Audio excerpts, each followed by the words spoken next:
Welcome to Issues That Matter. I'm Cynthia Poole, and my guest today is Medea Benjamin. And Medea is a longtime peace activist, and she's wrote a few books, and she's wrote a new book. But before we talk about her new book, I'd like to talk about her history of activism.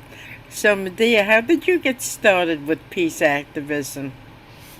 Well, like many people of our generation, I got started during the Vietnam War, and I've been active ever since in trying to stop our government from invading and occupying other countries, from spending so much money on militarism and ignoring the other crises like the environmental crises or the health crises. So it's been a long time and involved in many different issues, sometimes more focused on the Middle East, like during these last 20 years, sometimes more focused on Latin America, sometimes Asia. So varied from place to place, but always with the same theme that we have to stop being such a war mongering country and be one that really helps people in this country and, of course, throughout the world. So when you first started in activism, sorry, you said it was during the Vietnam War, correct? Yes. What was it that made you say, "I've got to step into this arena and do something about it"? Well, in my case, it was something very specific and personal, which is that my sister had a boyfriend who was drafted, went off to fight in Vietnam, and every month would send her letters that got stranger and stranger. And about the sixth month, he sent her a package that she was so excited to open. And it turned out it was the ear of a Viet Cong made into a necklace. And I remember going to the bathroom, throwing up, and saying, something is very wrong here. And I learned more and started an anti-war group in my high school and hooked up with the other groups, both statewide in New York State and nationally, that were doing work against the war. So from the time that probably happened until the end of the war, it was a few years, right? Absolutely. As you know, it took a very long time to end that war, but it was a time for me to learn more about US activities, not only in Vietnam, but in places around the world. You know, during those times, we would hold these day long teach ins, and they were really a marvelous way to learn what we didn't learn at school and even at university, which is the long, bloody history of US domination of other countries. And I learned a lot during that time that has really stayed with me all these years. So, as a baby boomer myself, I often think that back in the late 60s and the early 70s, there was a pretty vibrant and robust peace movement then. And the problems have not gotten any better. And I don't see as much activism today as in the past. Why do you think that is? Well, I'd say one word, and that's the draft. You know, we had a draft during that time. And as I said in my own personal story, it came from a close member of the family who was fighting in Vietnam. And in those days, everybody knew somebody who was either sent over to Vietnam or trying to get out of being sent over to Vietnam or becoming conscientious objectors and moving off to Canada. I mean, there was a very vibrant youth movement. And I think that while there are some of us old timers who are still involved, you need young people involved in these movements for them to be vibrant, creative, effective. And now the wars are hidden. It's less than 1% of the population that actually is involved in these wars. The financial costs are hidden. They're tremendous, but people don't make those connections in their day to day lives. And our media doesn't cover the wars the way they covered the war in Vietnam, where we actually saw the fighting, we saw the people dying, and we saw both Vietnamese and US soldiers being killed. It's been sanitized for us now. And it's even been sanitized to the extent of the kind of weapons being used, like the drones. where there's not even a pilot in the cockpit. There's no American who could even get killed. And we have no idea what has happened when those bombs are dropped. So I think it's a deliberate attempt to keep the American people from knowing what our government is doing in our name. And that's one of the big reasons why there's not a vibrant anti-war movement. Just think during these last 20 years, from the time the US invaded Iraq, there should have been young people all over the country rising up and saying, this is an illegal war. This is a war that is against international law, that is robbing us of the resources we need at home. And yet it's been very hard during those 20 years to get that kind of involvement. But with the rise of the internet and now with YouTube, and there's a lot of um, people who are speaking up, and do you think that's even today it's making a difference? Well, you're right. There are alternate ways to get information now. But I think another problem is that there's so many other issues that are occupying people, especially young people. They see the planet itself burning up and see that crisis of the environment as something very immediate that they can see and feel, that's affecting their lives and the lives of their friends and loved ones and other young people around the world. So that takes a lot of priority for people. We see the issue of racism in the Black community, so many young people getting gunned down, so much police violence, and that's so immediate in people's lives. We see the issue of healthcare, of people fighting to get decent health care in this country. So there are other domestic issues that take people's focus.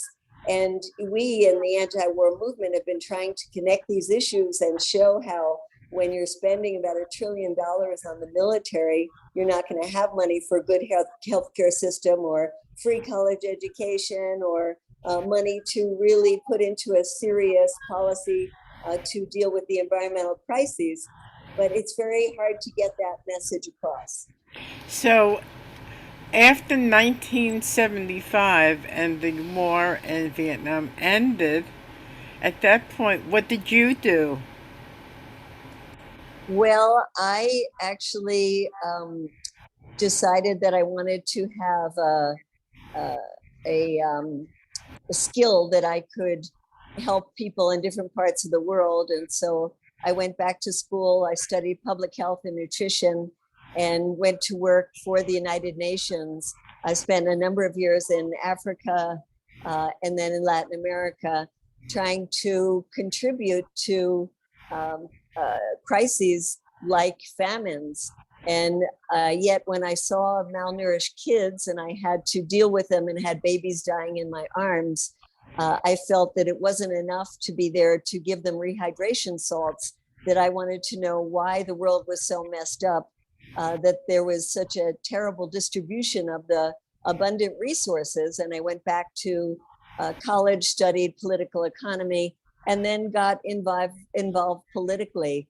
I was part of an organization called the Institute for Food and Development Policy. Some people might know it by the short name Food First. Then I helped to start an organization called Global Exchange that still exists today. And then after 9/11, was a co-founder of Code Pink. Code Pink is an organization people do know you uh, from. Tell everybody about Code Pink, how you got involved in it, how you organized it, and what it's done over the years.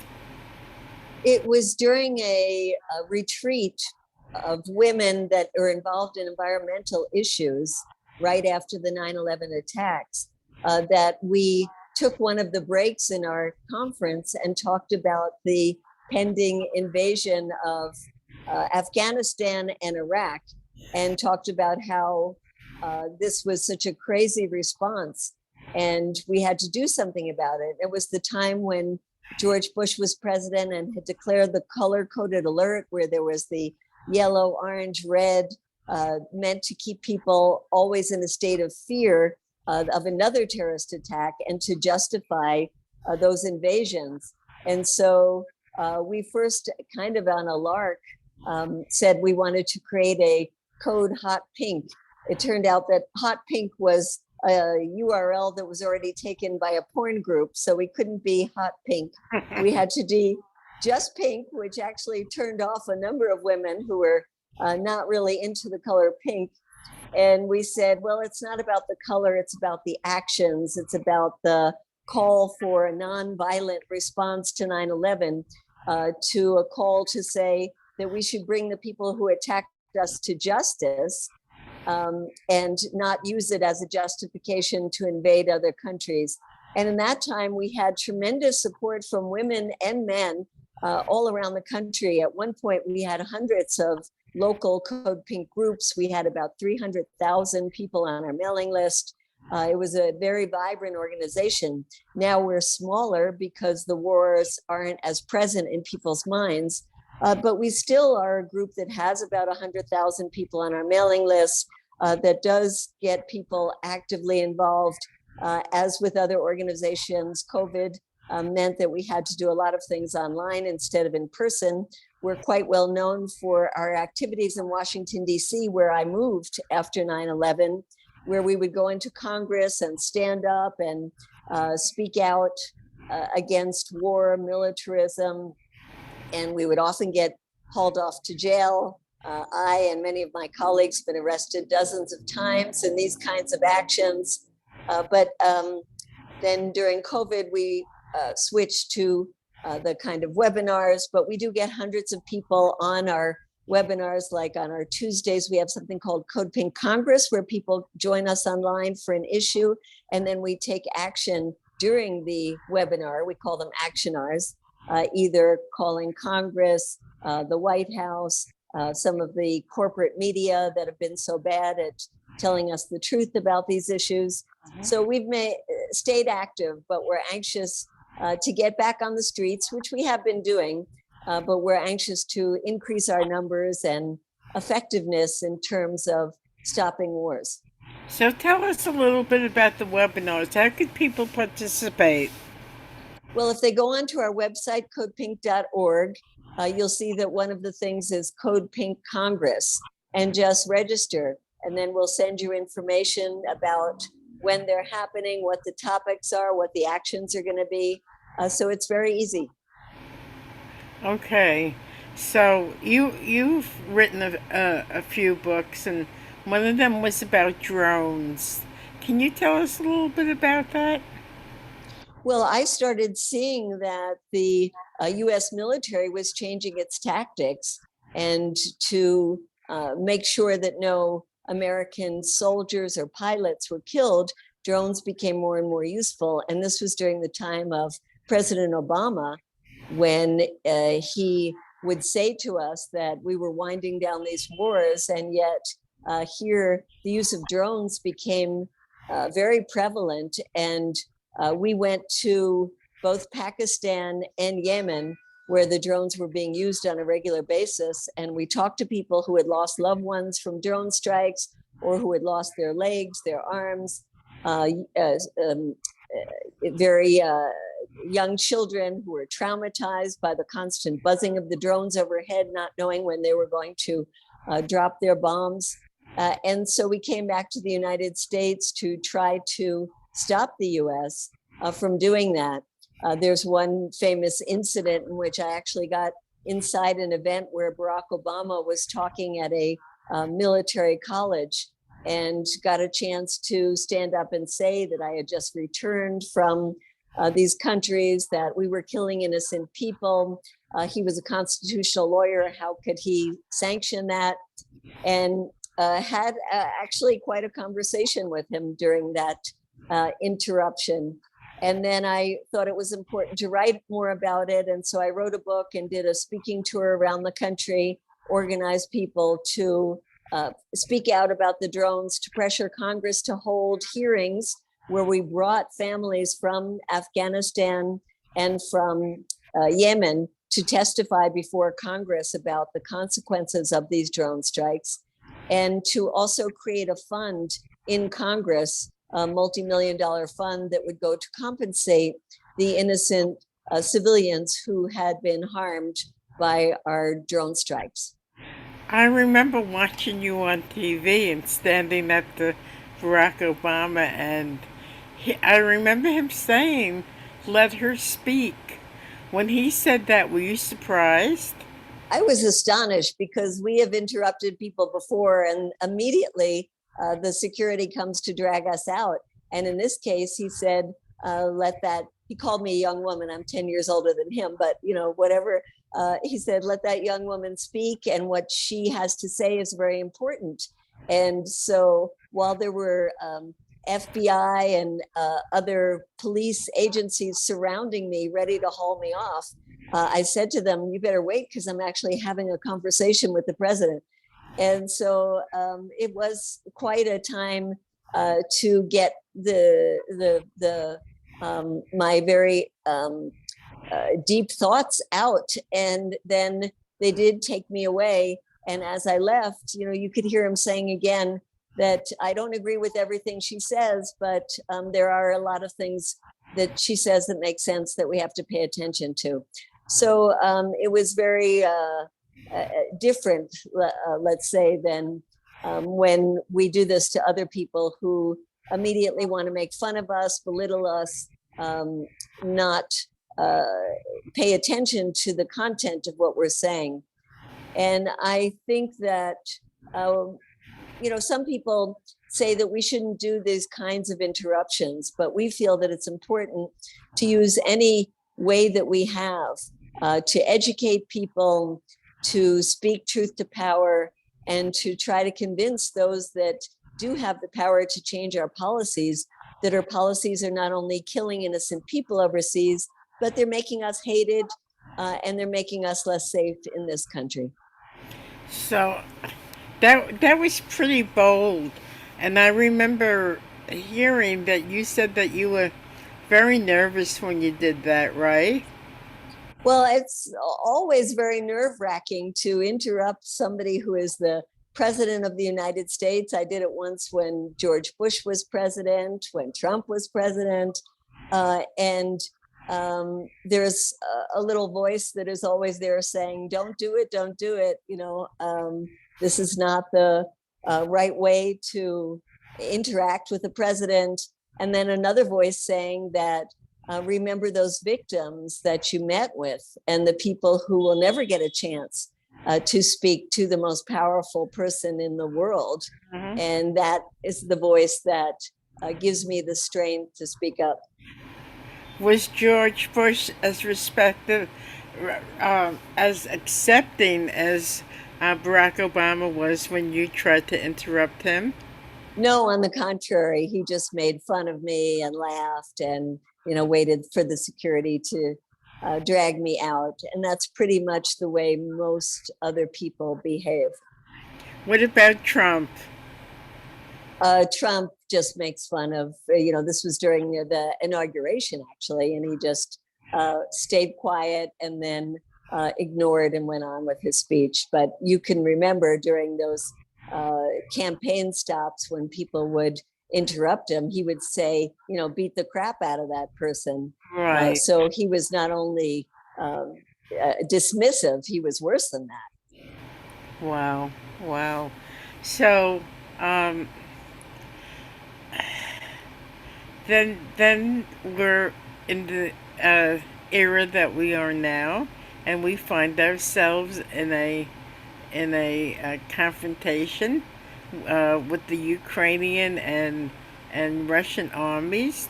So, how do you feel about that? Do you want to talk about 2014 on up, or however you want to talk about it? It's this is your floor. Well, I really want to speak about NATO because Code Pink has been involved around issues related to NATO and part of a international coalition called No to NATO for a long time. And we would go to protest NATO wherever it was having its summits, whether they were in Europe or in the United States. And we always felt that NATO was not a defensive organization like we're told here, but a dangerous offensive military alliance that has been involved in offensive actions in Yugoslavia, in Afghanistan, in Iraq, in Libya, and that we worked with our colleagues in Europe against the push by the United States for their countries to spend more money on their militaries. And you might remember during the Trump years, he was irate that the Europeans were not spending enough money on military. And why should we be spending so much? And they're getting away with it. And, you know, those countries, they wanted to see their government spend money on healthcare and on public transportation and on things that were useful, not on the military. So we had an alliance with those groups. And we were saying for many years how the NATO policies of antagonizing Russia were dangerous. And in the book, we have a whole chapter citing people that were US officials at the time, US ambassadors in Moscow, experts on Soviet policies, all of them saying for decades that this move to incorporate countries that were former republics in the USSR, countries that were close to the Russian border, were antagonistic, that Putin himself had said that there was a red line, and that was Ukraine. And while people say that Ukraine was never brought into NATO, it really was in all intents and purposes, because NATO was training Ukrainian soldiers. NATO was, after the coup of 2014, in which the US was very much involved, NATO was sending weapons. NATO and the US had troops and trainers inside the country. And so for Russia, it was really as if NATO had already incorporated Ukraine. And so, you know, this was certainly a provocative move. And we saw how Russia was trying to get the US and NATO countries to sit down and really talk about Russian security, how they made proposals right up before the February invasion, right up until in December, saying that, you know, here are the points that we need to talk about. And the US and NATO just dismissed them. So we don't say that this invasion was justified, but we say it was certainly provoked and could have and should have been avoided.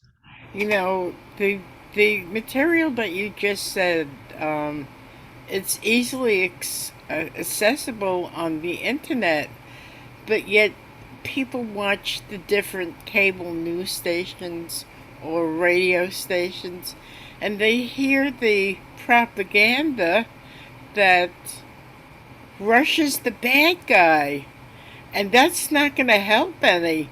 What's it going to take for people to really look at the situation and say, hey, maybe that's not really the case?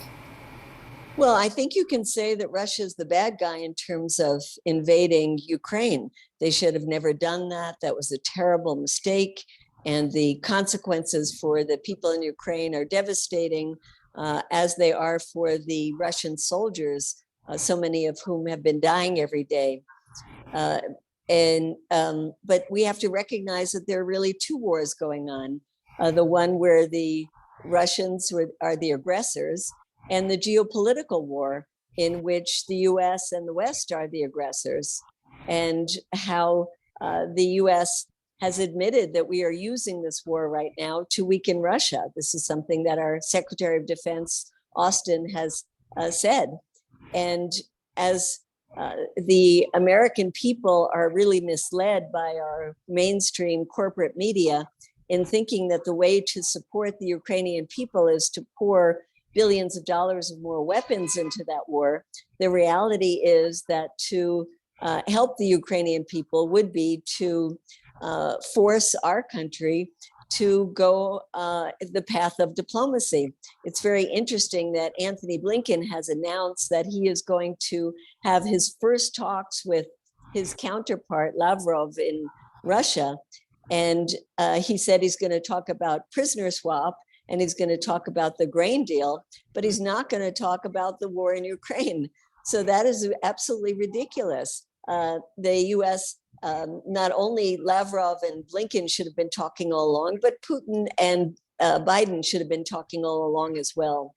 And we need to really question the members of Congress, especially the progressive Democrats, who all voted, every single one of them, for the package of $40 billion to go to extend the war in Ukraine, to put more fuel on the fire instead of pushing for diplomacy. Um, the fact that NATO is right on the back doorstep of Russia, how was Putin supposed to react to that? What do you think? Well, I think he could have and should have reacted to that by forcing the US hand in another way rather than invading Ukraine.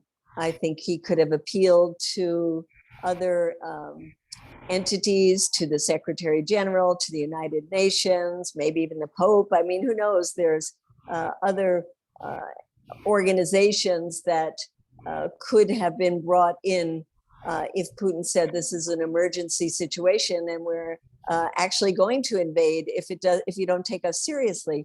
Instead, what he kept saying is we're not going to invade, we're not going to invade, we're not going to invade, and then went ahead and did it. And I think many of us thought the U.S. was just crying wolf, saying that our intelligence shows us that an invasion is imminent.